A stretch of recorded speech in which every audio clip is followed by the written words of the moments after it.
welcome everybody. Welcome to the Director's Garage Live. Get this things on all these levels are done right. Hey, I'm your host and resident idiot, Michael, and welcome to Wednesday. So good to be here. We got some things we're going to talk about today. Got the LCD-4s on today. Got a new episode out this week. Very excited about that. That was pretty fun. Trying out a new video setup. And it's looking a little washed out. I could probably tighten that up just a little bit. Let me just get that all straightened out. You can just take that down just a little bit. Yeah, well, there we go. That's probably a little better. I'm going to show off a viewer's setup, a viewer's rig. One of our viewers, Nephilim81, came through and sent me some photos of his setup, and we're going to take a look at them. They're a little small, a little blurry, but that will make them work for the purposes of a live stream show. Cheers, everybody. Welcome to Wednesday, Hump Day. Happy hour, Hangout, the 4-H Club. Very excited to be here today.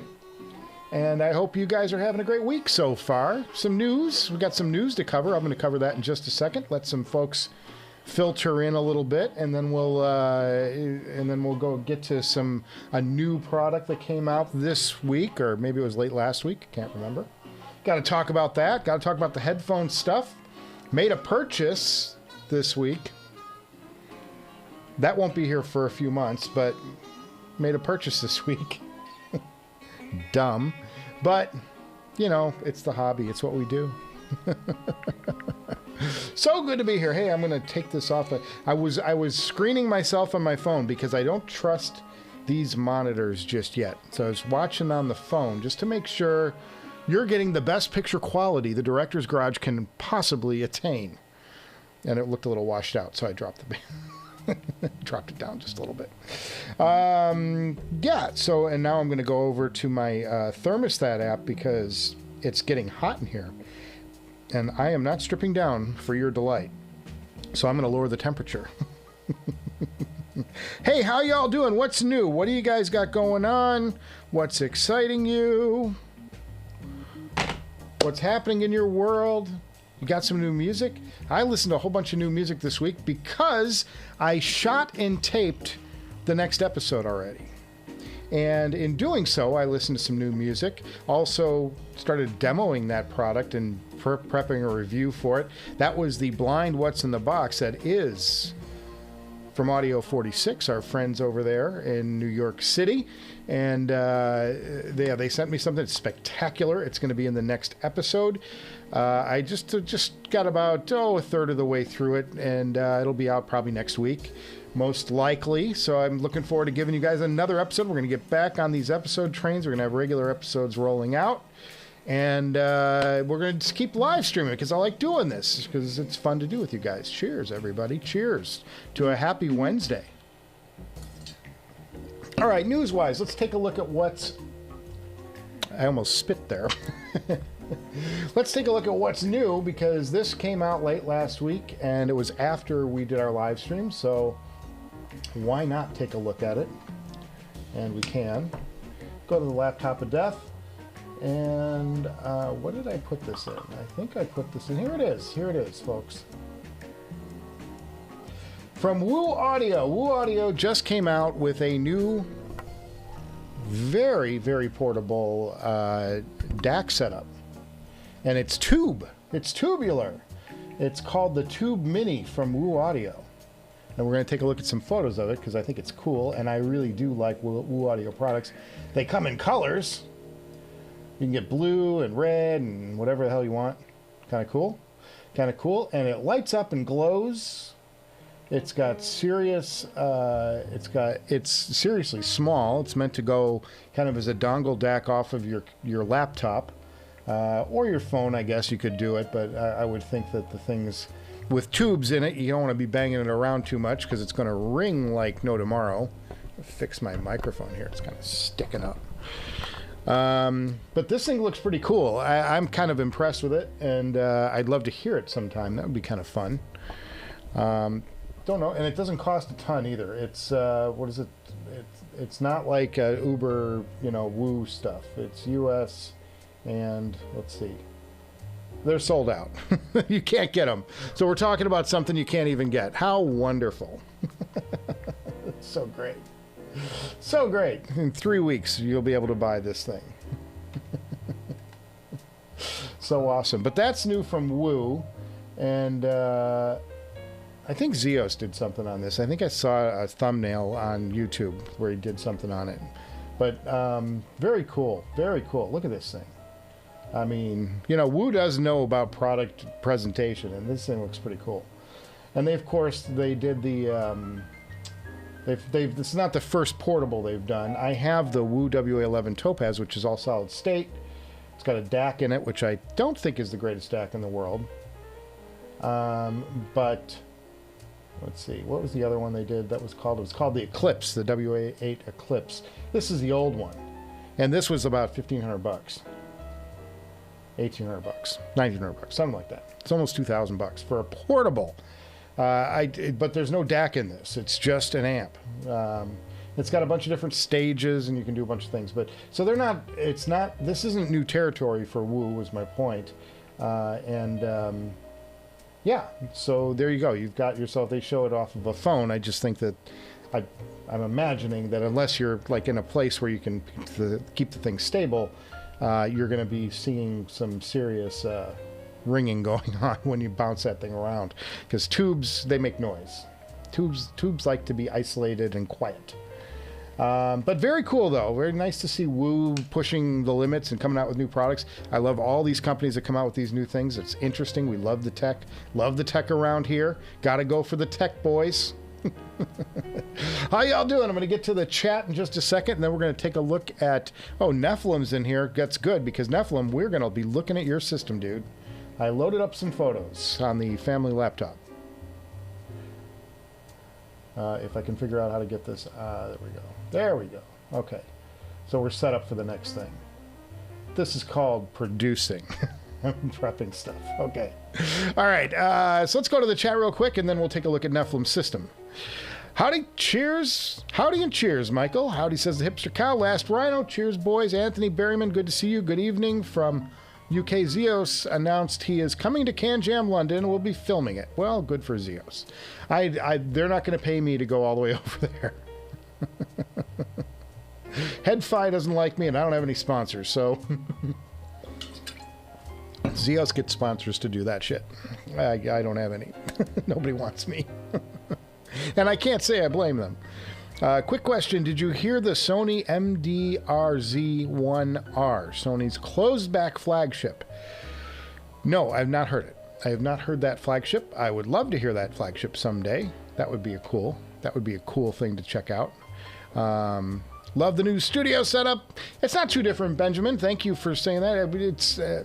It's filling in a little at a time. I moved a headphone stand up into that position there, trying to fill up some wall. There's going to be two more sound baffles that are thin, about that wide, about 12 inches wide, and they're going to go sound strips against that wall. That will be in there eventually, but I got to get a few months down the road and get some cash in the bank and cycle through a couple of these mortgage payments before I'm comfortable dropping another $1,000 on sound baffling for a studio that, you know, loses money. For a good cause, though, for your entertainment, boys, for your entertainment. That's why we lose the money. Yes, but I actually like the way this is set up. I like the levels back here. I showed it off a little bit in the video on Monday. If you didn't see it, go check that out after the live stream, of course. But go check that out. That dropped on Monday. It was an electrostatic episode. We talked about the Blue Hawaii back there, which is now for sale for $5,000. And the KGS SHV Carbon CC Alphabet Amp. I can't believe I remembered all those letters. I forget my phone number, and I remembered all those letters just now. Very impressive. Too much. Yes, but I'm enjoying this. It's very easy to spend the night listening. Last night I did a deep dive listening because I started doing some research. We call it research instead of listening. Hey, it's part of the gig. For the next episode, for an upcoming episode, I was auditioning some cans and doing some comparisons. And having all this extra desk space, like I'm not in the old place, I was constantly knocking stuff over because it was so tight. I couldn't even like lean my chair back without hitting the back. Like there was like a small little shelf desk thing behind me that had the Macintosh on it. This thing right here. It had the Macintosh on it, and if I leaned back too far, I would actually hit the metal on the metal rail on the side. I always feared I was going to break it because there's glass all over this thing. It's not plastic, or scratch it up or something, do something really bad. So it's nice to have, I mean, I've got room here. This is a good it's like it's a full arm span between the front desk here that I'm sitting in front of and the back desk. So I've got a lot of room here. I don't know that the reel-to-reel, I think the reel-to-reel has got to be relocated somewhere so it's easier to access, because it's going to be hard to be threading up tapes leaning over the turntable. I don't know that that's going to work for me. But it is what it is for now, and it's going to, it's doing its job fine. It's just not handy yet. And so, little adjustments like that will come into play as we go along. And then, of course, we're going to be selling some stuff I'm always getting rid of stuff. The Blue Hawaii is going to go away whenever somebody buys it. I've had some interest, had some nibbles, as they say, in the used car trading business, I guess. I don't know. I've never been a used car salesman, but I imagine they say we've had nibbles. I've had some nibbles, some folks emailing me asking about it, asking details, and you don't know. I never say it's like a done deal until somebody actually pays you, because people change their minds. They're right. I mean, it's a big investment, so you want to make sure you're getting what you're getting. And I send people to the videos when they ask me what kind of conditions it's in. I say, look, go check out the videos, because I made the video last week, and you'll see like close-ups of all of this stuff and how it looks. So there you go. And yeah, so I've had like 3 or 4 people have emailed me like every couple of days, ask another question. It's like it's a long dance to the sale, boys, with very slow close. Yeah, it's awesome. It's awesome. Apparently transportable, not portable this woo. Yeah.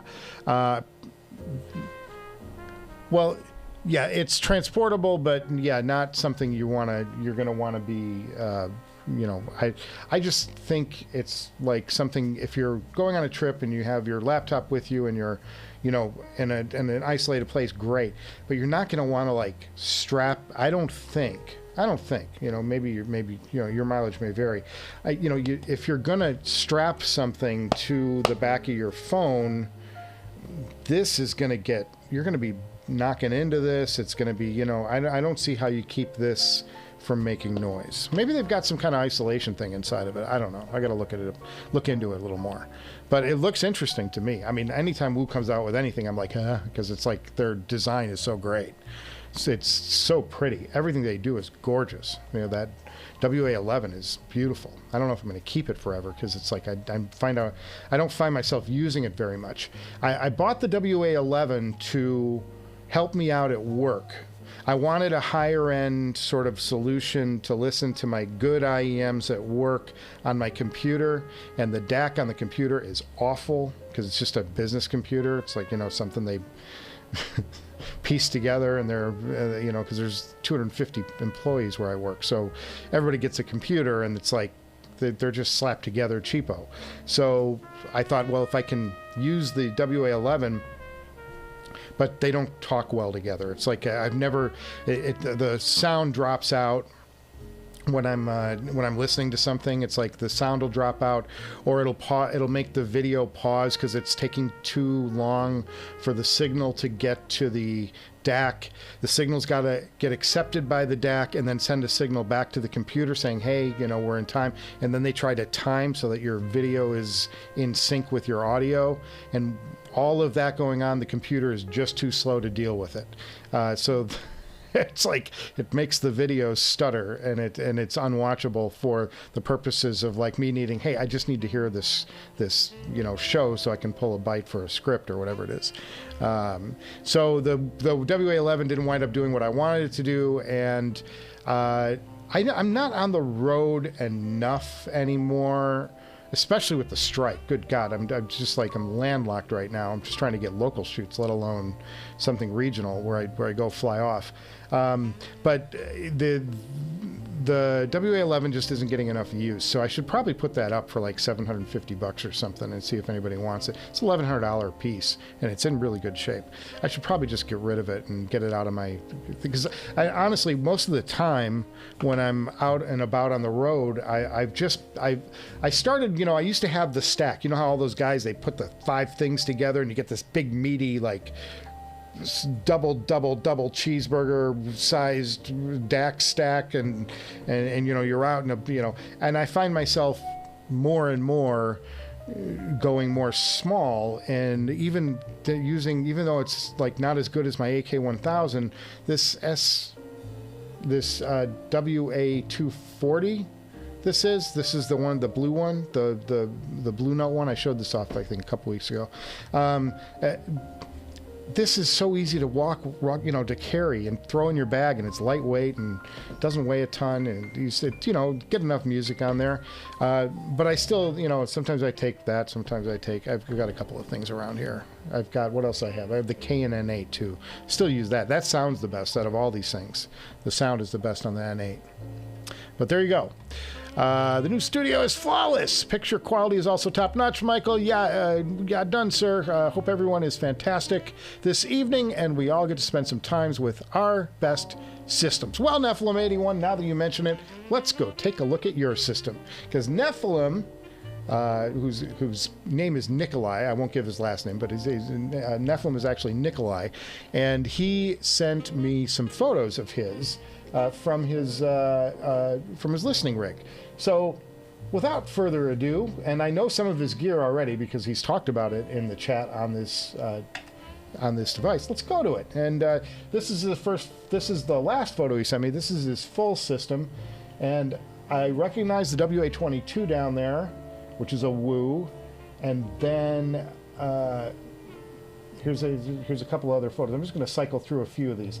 Now, this is the Orium right here. This is the top of the Orium. Now, Nephilim, you got a lot of wiring going on, my friend. Can I tell you that? You got a lot. Look at all these wires. He's got a balanced in, balanced out. It looks like he's got some optical going on, maybe. There's some RCAs, power, man, he's got himself, that's a spaghetti western right there, man. That's awesome. Fantastic. But that's the Orium, and that's the front of the Orium right there. That's this one with the cool alert red knob there, like it's just screaming, touch me and turn it up. Gotta love that stuff. Very cool. And then that's a PS sound. Is that what that is up there on top? Looks like a DAC. Very, very cool stuff. And then there's one of the tubes with its protector, and that's the whole thing. The Bathys is the name of the unit of the amp he's got.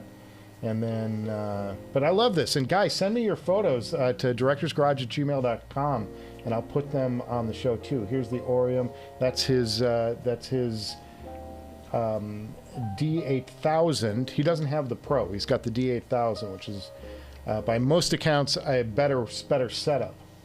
And with his Orium and his Bathys. Bathys is the manufacturer. Orium is the name of the model, I guess. And then, yeah, here's another shot of the whole rig. Very nice. He's got some. What are the speakers? What are the speakers? I can't make them out in the photo. Nothing. If you could put those up for us. Put in the chat what your speakers are, because those are cool.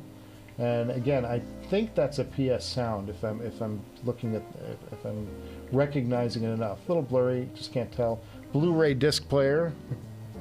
I don't know who Blu-ray discs anymore. I think we all stream at this point, but always good to have something like that. You can do Blu-ray audio though. That's really cool. And then he's got a big old power amp down there. I don't know what brand that is. I don't recognize it. Maybe a Sonos up there in the middle, or is that just a center channel speaker? Very cool, man. Very cool. And man, so cool to see other people's rigs. I look at my own stuff and this stuff, something like this gives you ideas, you know. Maybe I should think about that. Maybe I should think about, you know, a different DAC or you know, different amp or whatever it is you're looking at. Just kind of cool to see somebody else's gear and all nicely arranged and stuff on a nice set of shelves like that. Stays low. He's probably got a TV, I'm guessing, above this whole thing for that Blu-ray player. Very cool, man. Very cool. So awesome to see somebody else's stuff. Very nice. So Nikolai, thank you so much for sending in your gear setup, and I encourage everybody send your photos. Director's Garage. I'll put it on the screen. No, I won't. I don't have that set up. directorsgarage@gmail.com, and we can I'll show them off on the show. We'll talk about it. Take a look. I love the interactive. That's like my dream. Like, in a world where I could dedicate my existence to doing just the show, which, as we all know, loses money. Cheers. In a world where if I could just do the show, I would set up like Patreon or membership or something like that. And then what I would do, I've thought about this a lot, and I thought one of the things I would do as a perk is do a Zoom with all of us. Where we're all on camera, we can all show off our gear, and it can be interactive where we're actually talking to each other and having a conversation. That to me would be really interesting. That's like the next level of a live stream on YouTube. And I think it's something like I could get some people to subscribe for, you know, a month, and I could do it. But you got to set up, it's kind of a hassle because they want you to set up like your membership perks and all of this stuff.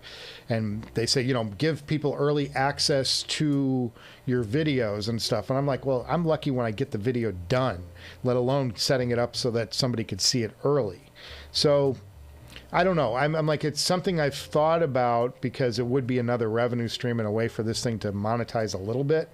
Lord knows we're not doing it through, I'm just not putting a video out there for YouTube to jump on and promote the channel. But I thought that would be a really cool thing, is if we could, if members, once we're behind like some kind of paywall, you guys could, you know, then we can give each other, you know, phone numbers and stuff. And it's like, well, we all know who each other are, and we could all meet in like a Zoom room or a chat room somewhere and do this, you know, on a more intimate level. That's where I can actually hear your questions and see your faces, and likewise, we can have this exchange, which would be really cool.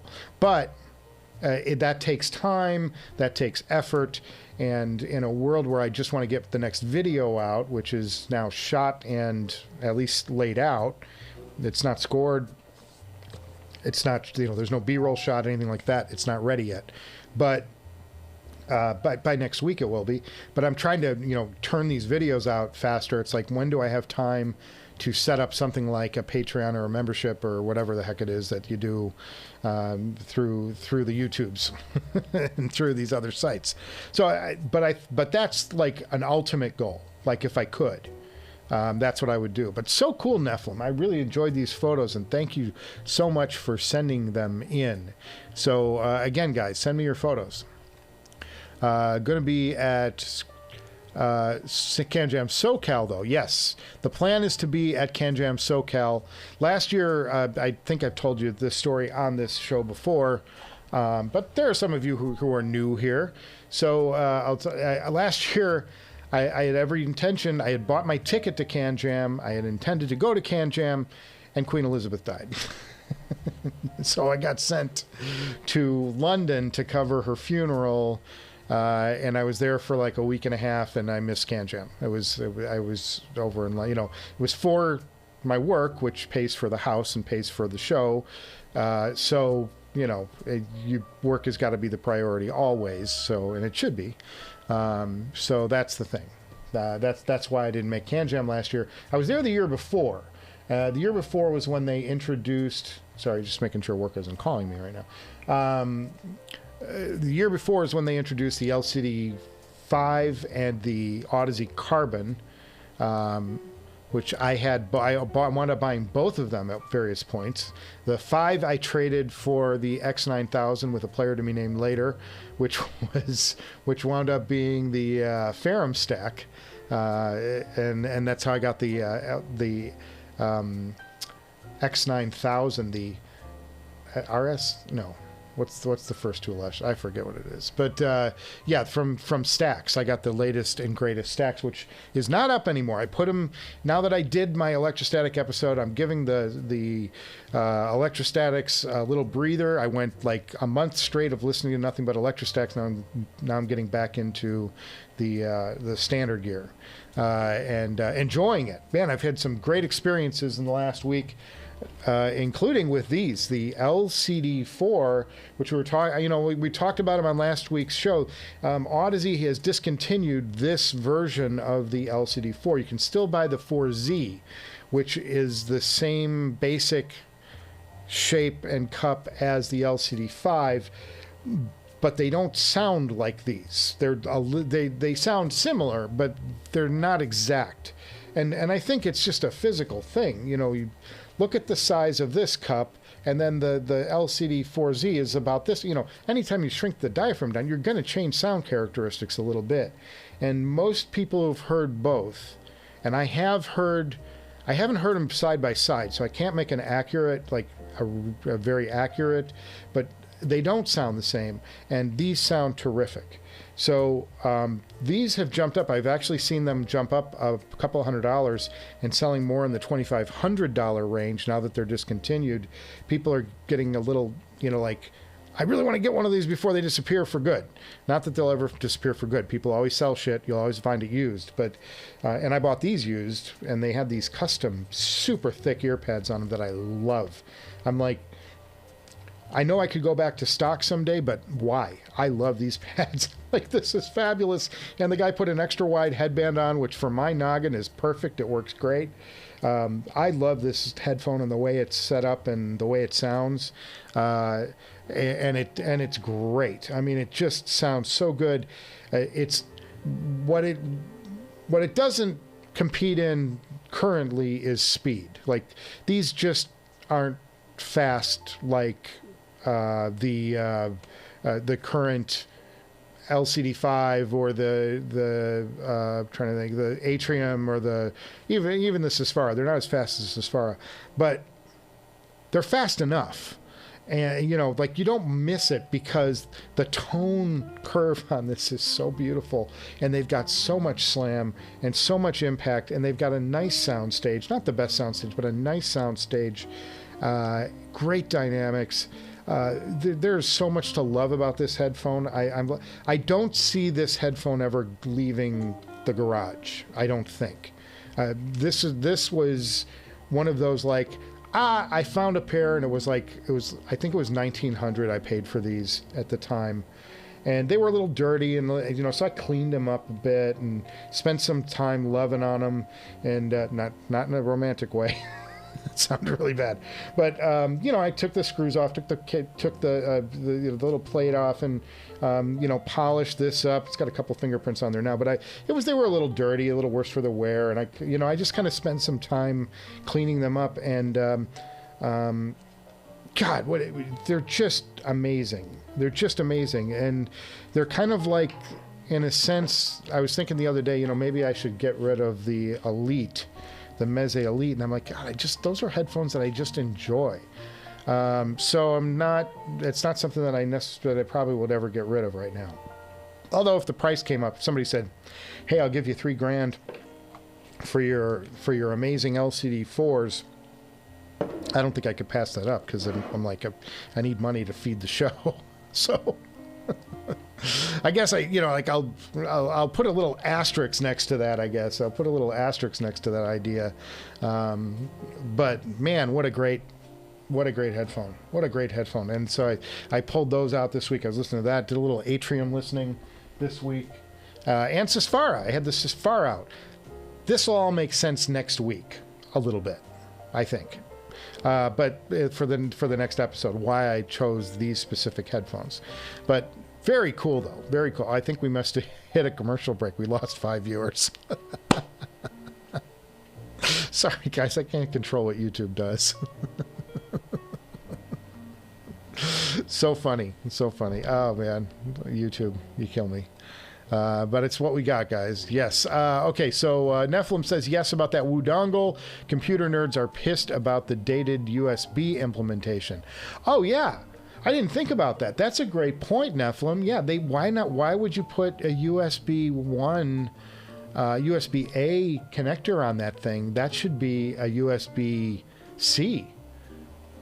And they could have shrunk the thing down in size if they did that. Man, that's a great point. I didn't even think about that. Man, you should be a critic. It's just me looking at the thing. Oh, it looks pretty. Like, yeah, not very useful. Good point. Okay. Yeah, that's great.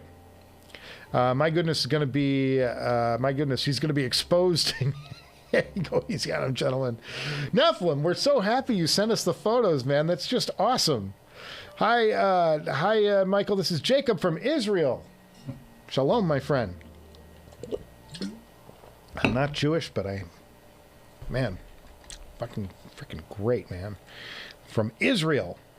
Israel, we got viewer. Man, that's so cool. That's so cool. Jacob, welcome. We toast everybody who's new around here. So, toast to Jacob. I even sloppy drank. Some of us already see what you're working with, Nephilim. Audio fool. Benjamin Craig, love that you're using a true front-facing camera now, not as cozy, but far more engaging. Using a true front-facing camera now. What does that mean? Benjamin, I'm not following that. This is the same camera I had at the old place, too. The biggest difference is that it's backed off about 3 feet from where it used to be. It's further out. And, oh, I see what you're saying. It's because it's more square on. Well, from a director's point of view, your better shot is always going to be into a corner. You always want to shoot into a corner. You never want to shoot it to a flat wall. That's part of the reason that I've staggered and I've built the thing forward. These are 2 levels that are stacked like this, so I can put stuff up here and I can put stuff down there, is because it tiers the background. And then the TV is not sitting on the wall. It's actually sitting a good 1.5 feet off the wall. And I do that to create depth. And there's no better way to create depth in a room than to shoot in a corner. You never want to shoot to the flat wall. So although, you know, it's the same basic arrangement, the camera is, it's just 3 feet out and I'm using a tighter lens. I'm using a 35 millimeter prime lens instead of a 24 millimeter. So I've moved the camera back and zoomed in a little bit by using a tighter piece of glass. They're still a prime lens. They're very expensive. They're like $2,500 used. They're $2,500. New, they're about $3-4 grand a piece for the lens. And I have 2, 3, 4, 5, 6 of them. It's like the gear locker is stacked, my friends. Gear locker is stacked. God, that's so cool. I got somebody from Israel watching. That's awesome, man. That's cool. I love this is such a big tent, this community, and so many people have passion for quality audio and quality sound. It's neat when you touch other cultures, and that's what's so awesome about like my relationship that I've had with John Moulton. The guy's in Thailand. He's literally lives just off of a rice paddy in Thailand, and he spends time, he's got a little shop out there and he builds this stuff, and that's where he runs the company from, and for Noble Audio, and it's like to make that connection across, you know, he's originally from Texas, he moved to Thailand, I'm from Chicago, I moved to California, we're 8,000 miles apart, and yet we connect, we find common ground all the time. That it's those connections that are just fabulous. And we got people from England here. too. I know that that are regular here. We've got some German folks that stop by. It's just amazing when you have that cross-cultural thing. Fabulous. Love it. Love it.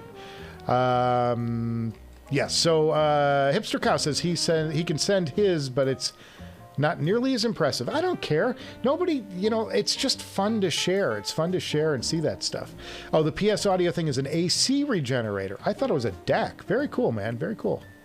Audio Fool says he likes the newer. He likes this viewer system picks. He's got a nice setup enough. Yeah.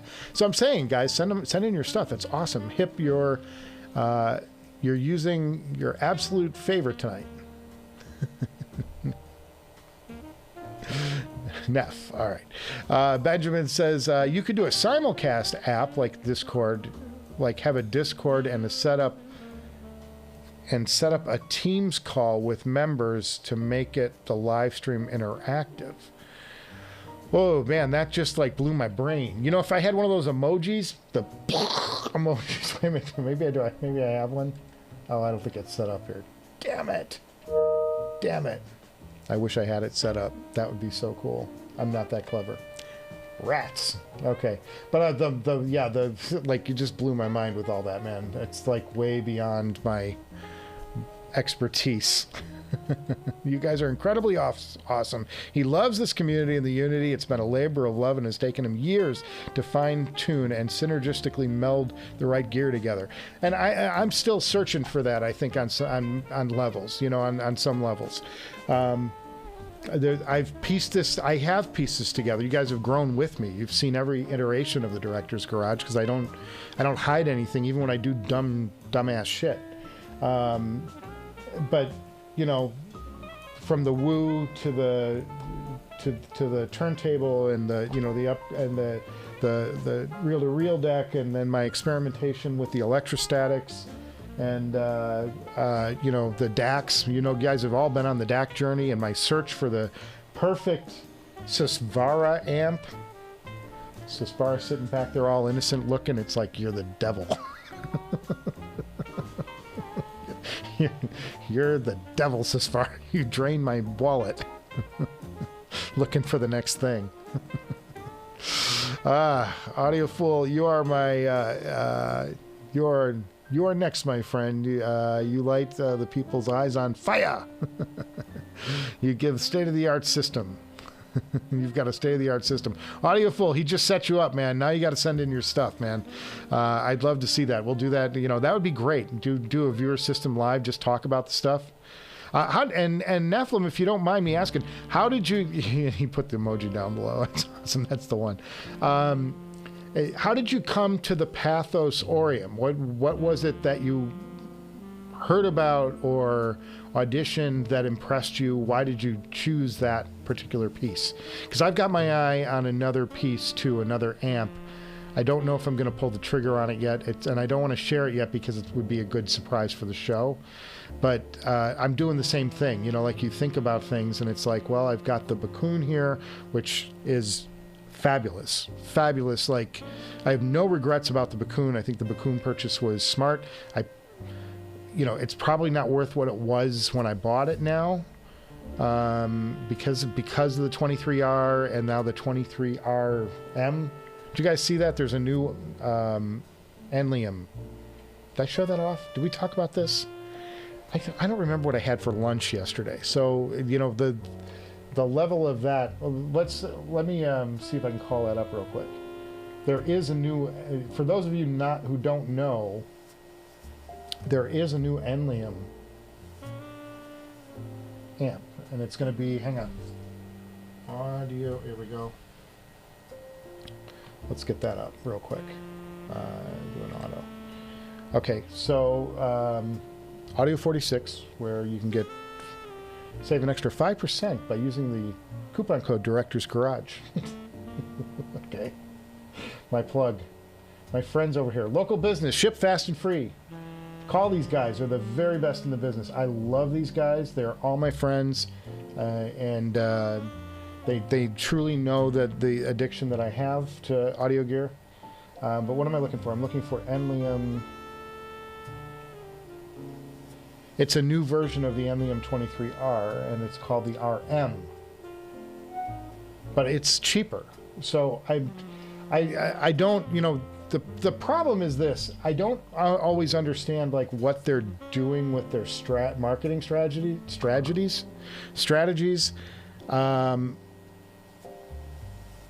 So this is obviously meant to be portable, but it's called reference, and they're billing it like they've made improvements over the 23R, which had some detractors. You know, honestly, like if you read the reviews were not 100% glowing as they were for this Bakun back here. There were some people who had some reservations about it and said, oh, it's not all that, and there were things that they didn't like about it. And I'm like, okay, well, it's fine. You know, it's fair to be critical. So they're said to have addressed some of those issues with this unit, but it's half the price of the outgoing, if it's outgoing. And that's the problem. We don't know the brand strategy at Enlium. Was just like we fixed some things but made it cheaper so we could sell some more units? Or was this legitimately like we found a way to revolutionize this product, make it smaller? There's nobody who stepped out front to explain the new product. You know, maybe I could do some research and report back on it. Maybe that'll be my homework assignment for next week. Try and figure out what the strategy is behind this thing. But I know I read in the literature when I was checking this out that it's said to address some of the issues from the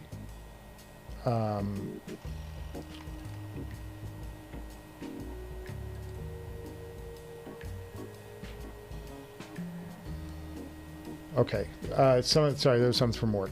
So I know that they were said to address some of the issues from that people had with the Enlium 23R. So I don't know. You know, it's like it would be nice. It would be nicer if they were a little more clear about what it is they're producing. But very cool. Oh my goodness! Michael finally admits that won't leave his empire. A headphone that won't leave his empire. Yeah, I don't know. Yes, these are. I don't know that this is something that I would, you know, like I said, if the price was right, probably yes. But it's not something that I'm like, I'm not going to get rid of this. Isn't the LCD4 insanely heavy? Well, I've got a tree trunk neck blast right now. It's like they haven't invented a headphone that I like is really too much for me. They are heavy. They're a heavier set, and definitely the trend has been toward lighter gear. So, but they don't bother me at all. These things I like the fact that these things have like some heft to them. I like that it feels like you bought something. Like this is there's weight here. There's meaning here. There's, you know, substance. It's got substance. So bad. Nephilim81 says yes. Last Rhino, the second headphone is second to the headphone and LCD XC for the heaviest. Oh yeah, that XC is really heavy. I have the XC. It's over there in a box. It's another headphone I've thought about selling. Christopher Luckenbach. Cheers. Cheers, Christopher. We cheers everybody who I don't recognize. And you've probably been here before, and I don't remember. Because I have the memory of a snail. But yes, welcome to the show. Welcome to the chat. Welcome to the live stream. Audiofool, yes, Nephilim, you're too kind. Audiofool, you are now being baited into sending me some photos for the next live stream or for an upcoming live stream. Hey, Chris, good to see you. Miss you on the forum. Nephilim with my mind blown. Thanks, just taking a little time off of socials. Yes, I think we all are. I haven't posted anything anywhere for a while, except YouTube. YouTube, I say, you know, because this is my gig. Audiofool says he hears me.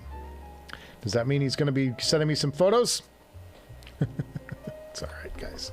If you can, that would be great, though. It's fun, and I welcome any of you guys to send me photos. That would be so fun to share. Show this stuff. So cool. Andy gave you a good deal on the Bakun, though. Yes, I got a good deal on the Bakun. Really liked it. Really liked the Bakun. Still, you know, obviously I'm using it in the system, and it was this, and I kept it over the Ferrum stack. So, the RM is portable. It's only 1 watt. Ew. Well, that ain't gonna drive a Susvara.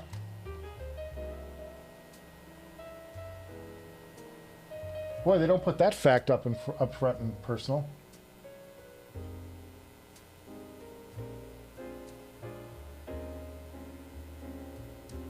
But it still has that jet circuit in it, so I'm not quite sure what's going on there.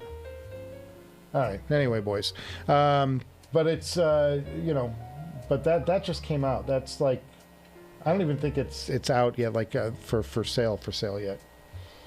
But it's a new thing from Enlium, and you know, I like the Bakun so much that I do follow their gear. I just don't understand it all the time.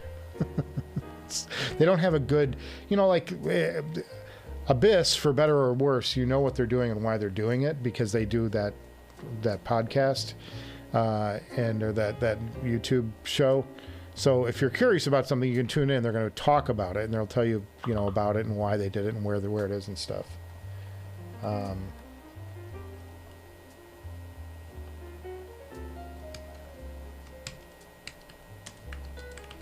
I got to type something real quick, guys, just to get work satisfied.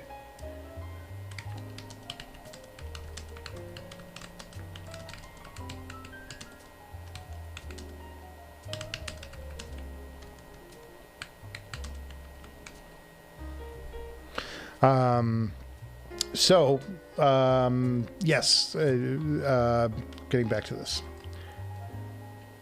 Nephilim says Pathos Orium. I say Atrium because I see that and I think of the ZMF headphone. He got it because it is using a zero feedback designed amp using MOSFET, which is sort of, I think, what the Bakun is doing, but they don't use tubes on the power stage. It's basically the Orium is a hybrid between solid state and tube design amplifiers. Well, the nice thing about tubes is they give you that warmth, and in my next episode, you're gonna there's a case for why a tube can sometimes really help out in a situation with a headphone. But it's going to be an upcoming episode. I don't think it's the next one, but yeah, it's the great, you know, the great thing about tubes is they do give you that warmth. They tend to level things a little better. The nice thing about solid state is that it's punchier and it's more immediate. They're faster, but you get you do get that perceived warmth, I think, from tubes, and they're cool. Let's be honest, they're cool. So awesome. Also has tape out. Loves this. Impedance matching will always be perfect when paired with other gear. Yeah, I'm a big fan of that, and that's in part why the Macintosh is sitting right there. Because I use it as a pre, and I can use the tape out to feed other things. So if I want to take the reel-to-reel deck, or even for that matter, the turntable, and I want to play that through the headphone amp, I can route it that way easier through the tape out, and you know you're signal matching. Yes, but I agree with that. Audiofool, send some pics. Warning, though, they will be crappy phone pics. He'll do his best. Okay, fair enough, my friend. Cheers to you for volunteering. That's awesome. Divines Gaming. What's up? Sup, DG? Director's Garage just got his 1266 DCs in the mail. He's off the clock at 45 minutes after years of never hearing them. He's buying in blindly, so he doesn't know what he's in for. As long as you got a reasonable amp for it, Divines, you should be good. They're fantastic. That's another headphone I was listening to just yesterday. I pulled out a lot of headphones yesterday because I've got this new thing in house, which I can't talk about yet. I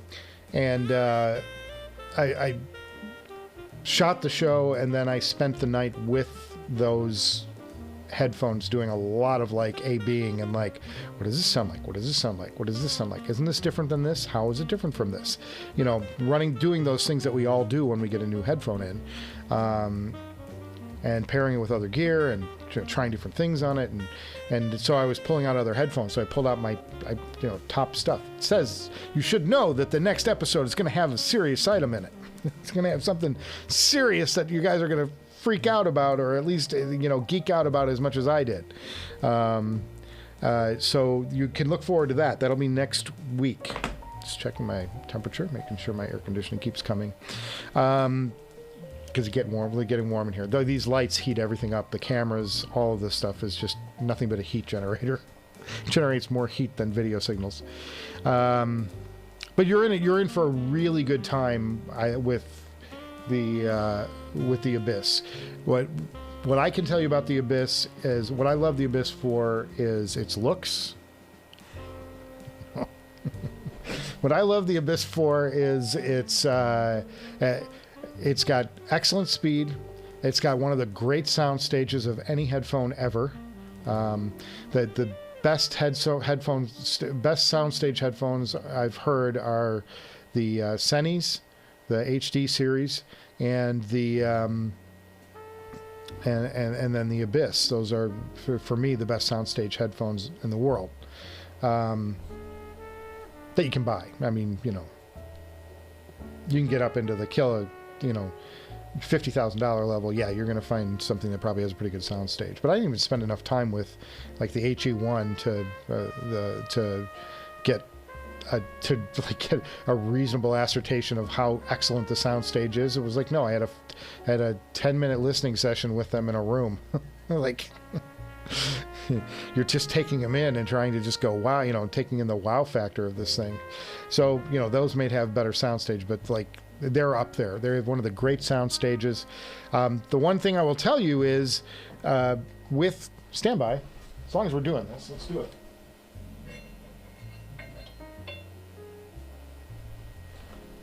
Superconductor cable, $2,000 add-on for a cable. I'm an idiot. But you can change the entire characteristic of this headphone by squeezing the cups together. The bass will tighten up and actually diminish. I like these things separated out far and wide so that you can do this with your head, so that there's actually no seal around your ears. Normally you want your cups to seal around your ears to give you that, to produce a good seal and give you everything that the drivers can give you in the best way. You don't want that. This is the one headphone you don't want that with. And if you have a wide headphone, if you've got a wide head like me, don't be afraid to get physical with this thing. Bend them out a little bit. You can always bend them back in and return them to their natural state. I bent these out just a little bit and got them to the perfect way I want them. I toe them a little bit more towards the front for some reason. It seems to sound good. And then the other thing to do is play with the rotation of the headphone on your head. I find these things image a little bit better and they come into focus a little better when they're leaned back on your head as opposed to forward. But try all those things, because everybody's ears are different, they're shaped different, they're going to react to sound different.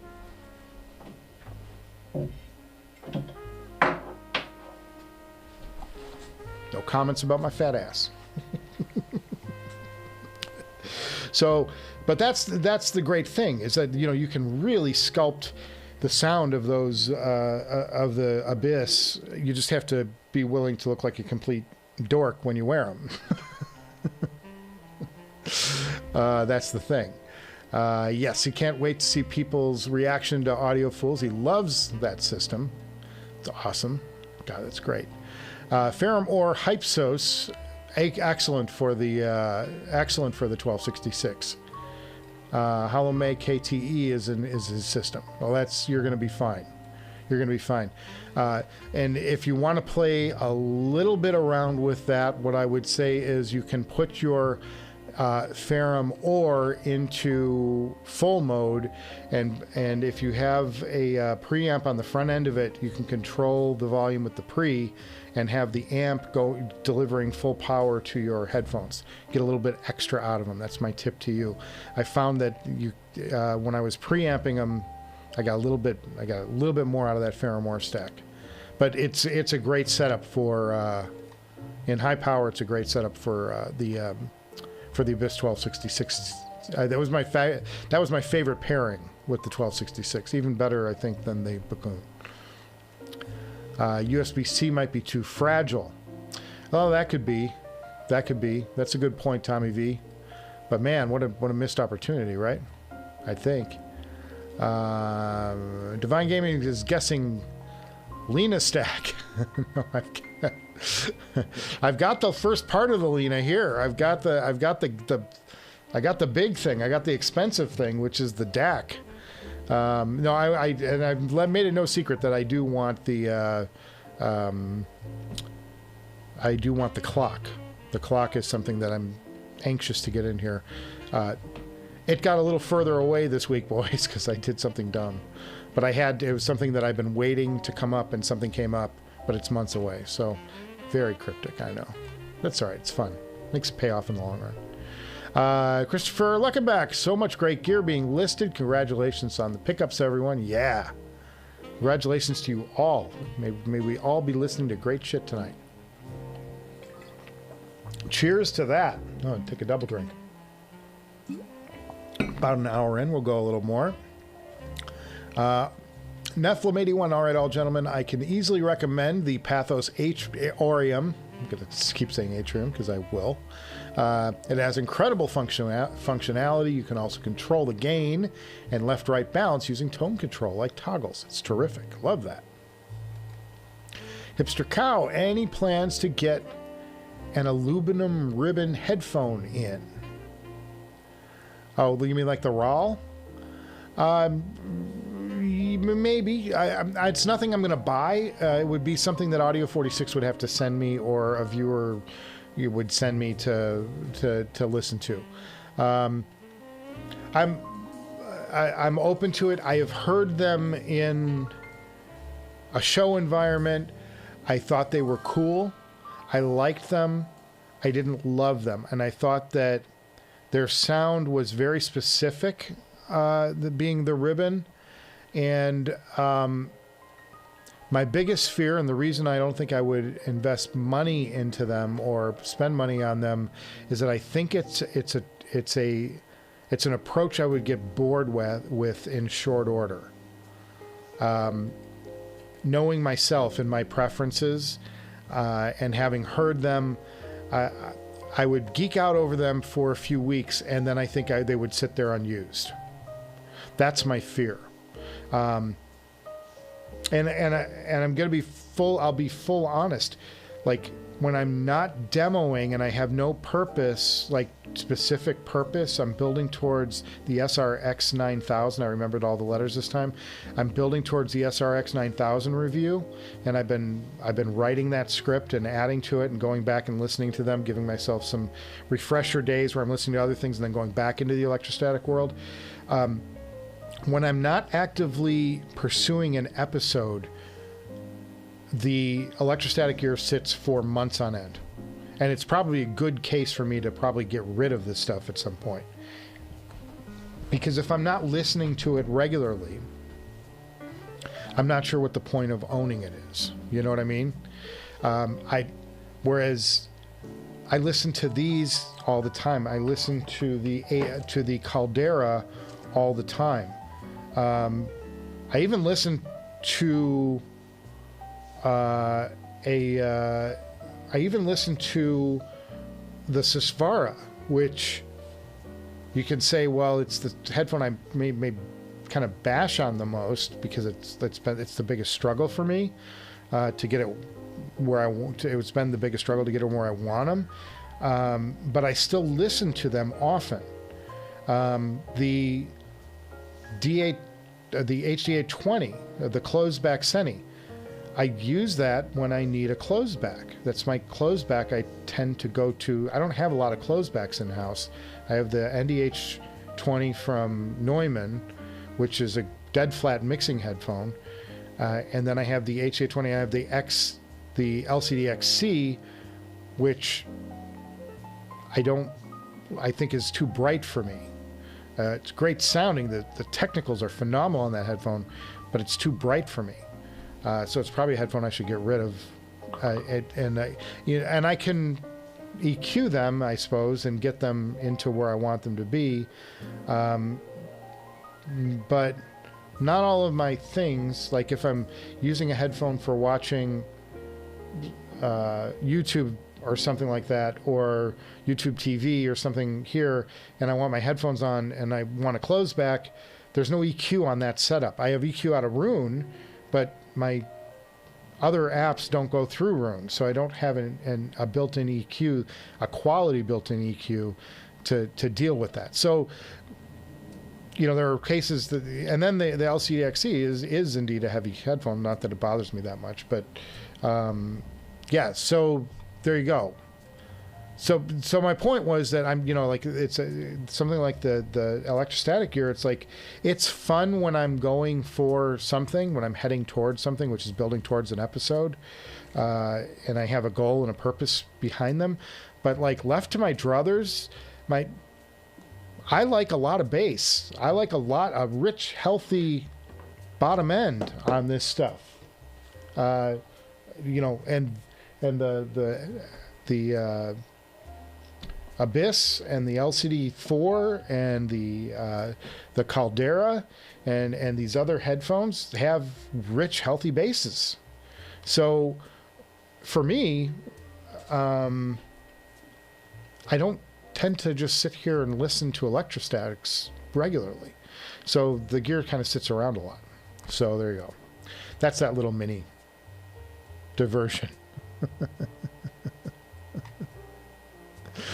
Bathys have some of the coolest looking heat sinks, says Christopher Luckenbach. Sounds like a great piece of gear. Yeah, I'd love to hear that sometime. That's awesome. He spent $1,150 on a maxed out Lavricable Grand 8 core. Probably should have went SC cable instead, but maybe he'll AB someday. That's a cable. Those are two different cables. He spent on that. Yeah, I was a sucker. I bought the stupid Abyss thing. I had extra money then. I don't have extra money now. Now I'm broke. Nephilim says, yeah, Chris, they are the Ferrari of amp designs. Pretty incredible. Glad to support such a cool Italian niche company. Couldn't be happier. Now he's just got to get his hands on the YH5000 SE. Another great headphone, though. That's another one I'd love to get in here. Christopher Luckenbach, nice. Hipster's Cow says he might have just had a massive head, but even its widest setting, he only barely squeezed into... Oh, now I got it. He may just have a massive head, but even at its widest setting, he barely only fit into the 1266. Well, where did you see that? Where did you audition them, Hipster Cow? Because there are people who will bend the frame in to get a seal, because they like a seal. These things are made to be physical. Don't be afraid to bend that frame out and get it to fit the way you want it to fit. Because the 1266, when you open up those air gaps, there's a reason that they came out with the ported bass pads for the Diana. People were complaining, I think, I don't know, I don't have any inside knowledge, but I assume people were like, well, when I put an air gap in the seal on the Abyss, it sounds great. Wanted the same thing happen for the Diana, and they go, well, here's a way we can make a buck. We're going to sell everybody very expensive 3D printed ear cups with, with an air gap in it, and get everybody to buy new ear pads. Gary K. Cheers, Gary K. You've been here before, but I cheers you anyway.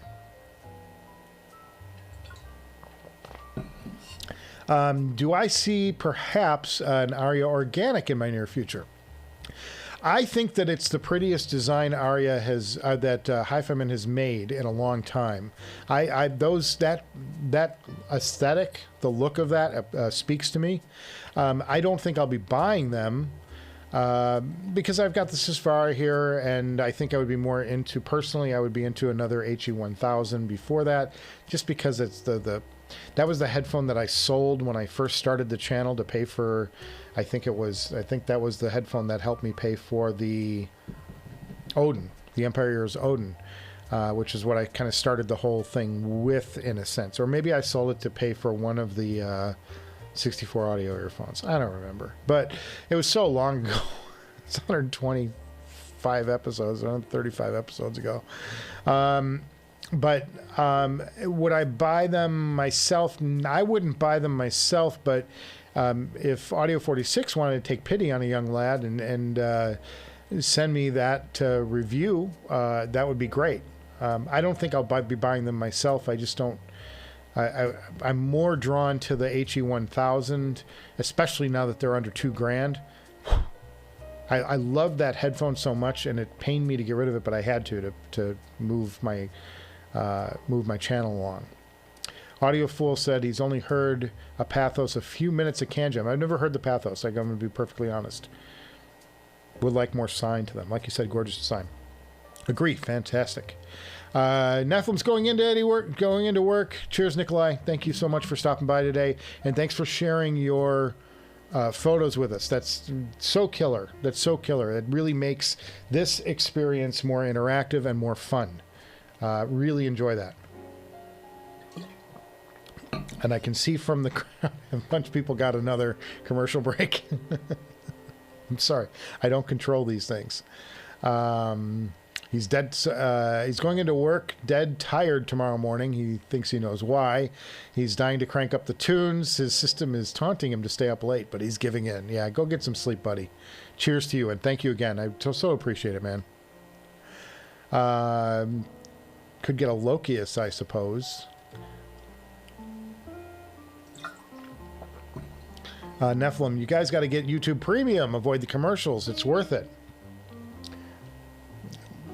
Yeah, they don't pay me for commercials here, unfortunately. Have a great night, Neph. Last few, and then we're going to sign off the air. Christopher Luckenbach says he received an iFi Gold Bar as a gift recently. He's been pairing it with the Focal Radiance. That's an easy enough to drive headphone. He's loving the setup in Synergy. It's been his late night listening setup. Very cool. Very cool. I don't bring headphones. I mean, the thing is I'm always up late here, and Mrs. Director would confirm this. I'm always up late here. I'm always the last to bed, and it's usually around 12:30, 1 o'clock. I'm trying to get to bed earlier and earlier, because I'm getting older, guys. I need more sleep. I've done it on 4 hours of sleep for as long as I've been alive. My whole career, I have gone to bed at 2, up at 6. Bed at 2, up at 6.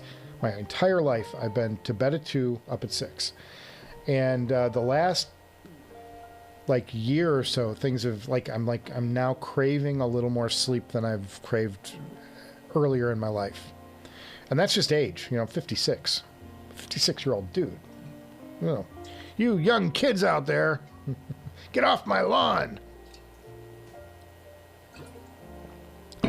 But I'm for whatever reason, it's like I've been needing a little more sleep, especially this year, and I've been a little more health conscious.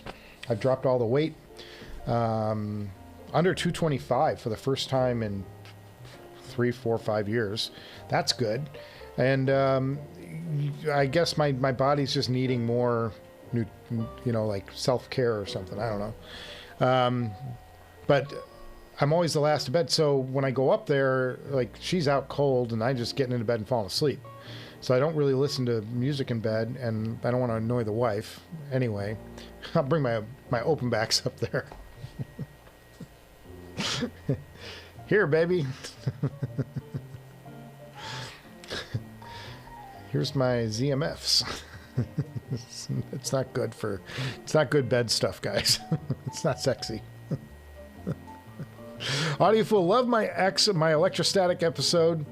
Actively avoiding that rabbit hole, but maybe someday. Yeah, it is a rabbit hole, and I've definitely fallen into it. But at least I've fallen into it with very few places to go. Unless I get into that Warwick stuff, which is, I mean, by most accounts, the Bravura is okay. It's not, it certainly doesn't challenge the SRX 9000 and, arguably the Carbon 2, which is fabulous, by the way. The Carbon and the, I have 3 killer electrostatic ear speakers, they make me call them. Got into a debate the other day. Somebody made a comment about, because I call the amps for the electrostatics are technically called energizers. He doesn't like that I say energizers. He said, it's an amp. It's still an amp. An amp is an amp. And I'm like, well, yeah, but if I start calling it an electrostatic amp, you don't know the email and comments I get. I get emails and comments saying, it's not an amplifier, it's an energizer. So I called it an energizer in the episode to keep those people quiet. And the guy called me out and said, it's an amp. Damn it, it's an amp. Guy from England, by the way. It's great. Oh my God. Too much. But it is a rabbit hole. It's like I've got 3 electrostatic ear speaker headphones and 2 electrostatic energizers. Hang on, I gotta answer something real quick.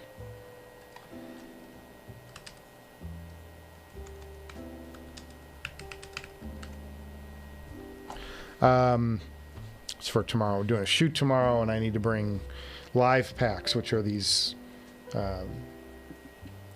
packs that send video out over the cell phone network.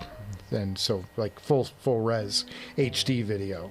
So you can be anywhere pretty much in the world, and you can send a picture out to somebody else. Live video. So I have to pick up 2 of those for tomorrow. They're big. They're really nasty. I hate carrying them. And they make them small, too. You can get them this big now, but our company didn't buy them. So I'm stuck with the big, giant packs. Sucks. But it's okay. They do their job. So, yeah, I mean, electrostatics, as fun as the electrostatic world is, and you really hear detail and nuance in your music that you've never heard before. The X9000 is an impressive headphone setup, ear speaker headphone setup. But if I'm going to listen to music that I enjoy for my purposes, not for the show purposes, I'm not doing a review, I'm not doing a comparison, a shootout, or whatever. I like headphones like these. I like headphones like those, the Atrium and the Susvara and the Abyss, because they deliver more on an emotional level, I think. I guess if I was into symphonies, and symphonies really moved me, and that was what I listened to, was orchestral and, great classical pieces, then maybe the electrostatics would be more of interest to me, because I don't need that bass as much. That those orchestral recordings don't touch that acoustic part of the signature, that sub bass that rattles down in here, that hits you on the back of the head on a good pair of slamming headphones. You don't get that out of the electrostatics, even the best ones.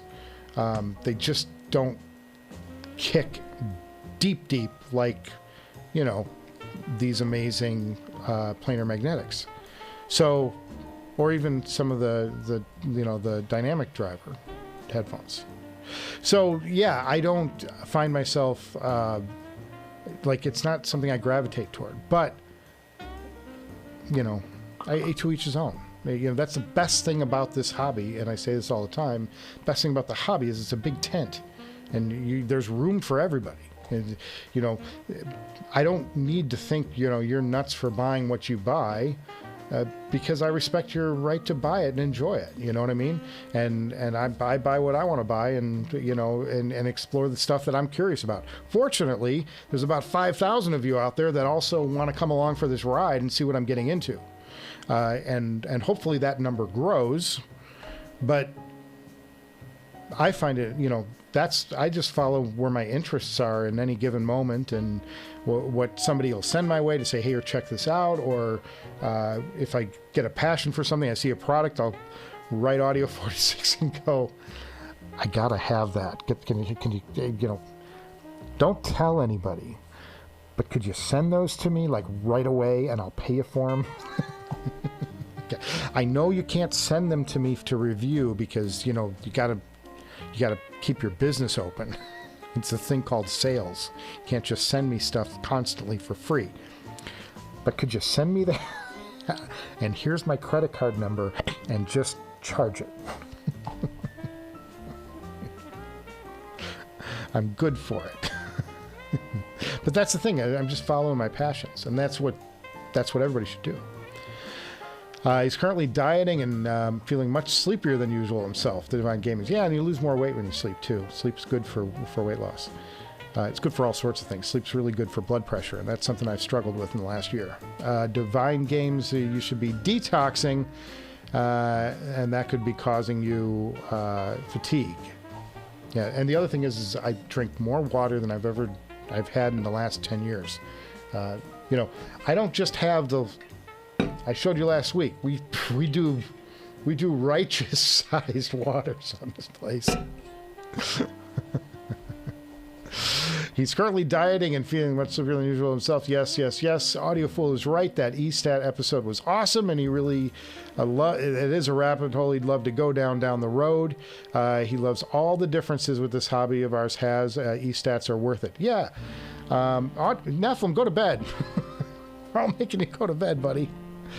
I enjoy exploring. I just like, if I'm going to listen to music for music's sake, and it's going to be my favorite music, and I'm going to pull out some Zeppelin or some, Presence is an album that I've just come to. It's an album that I hated growing up. Like, I thought, God, this is such a weird album, and it's so strange. And now all that strange stuff is as I got into my 40s and 50s, that strange stuff is the stuff I gravitate towards. So it's like, I like the offbeat Zeppelin album. Zeppelin 3 and Presence are the two that I most listen to because they're different. You know, one's very acoustic based, and the other one is just the mastery of Jimmy Page and where his brain went on heroin at that particular time in the 70s. And it produced the most unusual collection of songs that weave and go off in different directions, and there's A themes and B themes and crazy bridges, and I love that stuff. That's the music lover in me, and that's why more recently I've been going back and revisiting the Bowie catalog, because I've heard, how many times have you heard Ziggy Stardust, Spiders of Mars, and Man Who Sold the World, all that stuff? Listen to, that's scratching the surface on Bowie. Like, go deep. Go past Hunky Dory. Go to, go into those late 70s albums. Go into the 2000s, the late 2000s albums when he sort of had that resurgence. Go listen to Black Star. Those are they're interesting albums, and he's taking music in very interesting and creative places. It's not popular. It's not popular music. It's just very interesting and soothing to listen to. And it's why I gravitate towards guys like Brian Eno and what they were doing in the late 70s and what he was doing with bands. Is it any surprise that Remain in Light is such a great album, and I happen to like the late 70s Bowie too. They're both produced by Brian Eno, and they both have Adrian Belew on guitar. So it's like there are common threads to what excites me musically, and I love the Clash from that era too, it's so good. So But that's just, you know, again, I just went down a rat hole of music and musicians. Audiofool says he can if he can get an adapter box to use with his current amps with an electrostatic, he might go that way. But he's not getting another amp at this point. Oh man, I'm telling you, and the E-Stat ear speakers are so expensive. Oh my God. Michael, would the DCA Corina be a potential E-Stat that you'd try?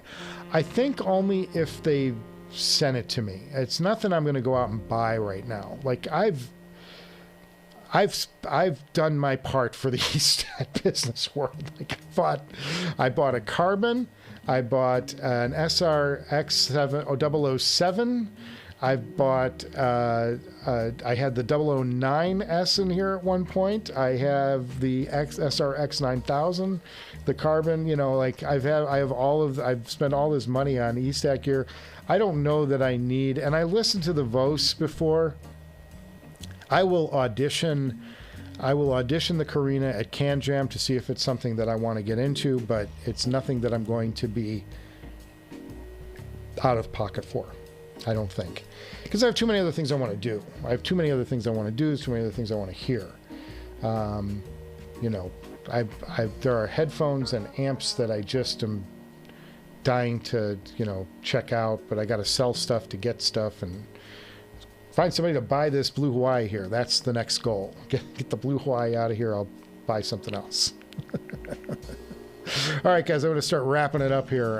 4:51 on a Wednesday, Hump Day happy hour in Los Angeles. Cheers wherever you are around the world. I hope you're getting your drink on and enjoyed our time together today. I've babbled and babbled and babbled. I got to go wrap up a couple of things at work and then head out of here for some dinner and get the night rolling and maybe even work on this episode again tonight. So, Audiofool agreed. He's getting older. His musical tastes have expanded. Yeah, Bowie. He got that Loving the Alien box set from Bowie 2 years ago. His best work from 83 to 87. Awesome. The guy's a musical chameleon. And he was a guy who followed his passions. I mean, he's got different eras. That's one of the cool things about Roon. If you guys get Roon on your systems at home, Roon will walk you through musicians and groups' careers. And as you're looking at the albums, they give you a nice write-up on each album and talk about the changes that were made from the previous album to this album, why this one was such a great album or this one sucked compared to the last album. All of these things they chat about, and it's like, it's interesting. I just suck that stuff up. I'm a sponge when it comes to following the etymology of music, you know, like where it came from, where did he get this from, what producer jumped ship to what group and brought their, you know, and what the impact that producer had with that group. All that stuff is interesting to me. I love to hear why music goes a certain direction, and I love identifying what it is about music that I like, about certain songs and certain groups, and what they were doing differently in their songwriting style that really excites my brain and gets my brain, you know, makes it all alive and feeling good, you know. Get that dopamine release, boys. He's 43 and he listens to jazz now. He's a dad. Yep, it's true. I'm not a dad, but the jazz was something I came to later in life, and it's easy to understand why when you start jumping into this stuff. I got to feature more jazz on this channel. I do feature a lot of jazz, though. I got to be honest, don't I? Probably overdoing it. Most people say I don't do enough classical on this show. Very few people say I don't do any hip hop, and they complain about no hip hop. I don't know why that is. All right, guys, I'm going to start the outro music. We're going to wrap things up for a Wednesday Hump Day Happy Hour Hangout here at the Director's Garage. Thank you guys for stopping by today. There's the music. Appreciate you guys. Send me your photos. Send me your rig photos. Let's see, Divine, send me a shot of you with your new abysses, man. All that stuff. I want to see it all. Or was that Chris? No, it was Divine. Send me stuff and I'll do it. directorsgarage@gmail.com. You can't forget it. So easy to do. Tip your waiters and waitresses on the way out the door. Make sure you throw your bottles in the recycle bin, and I will see you guys before you know it. I didn't understand. understand. Oh, see? That. Siri didn't get it. Cheers, everyone. Oh, God, that's so funny.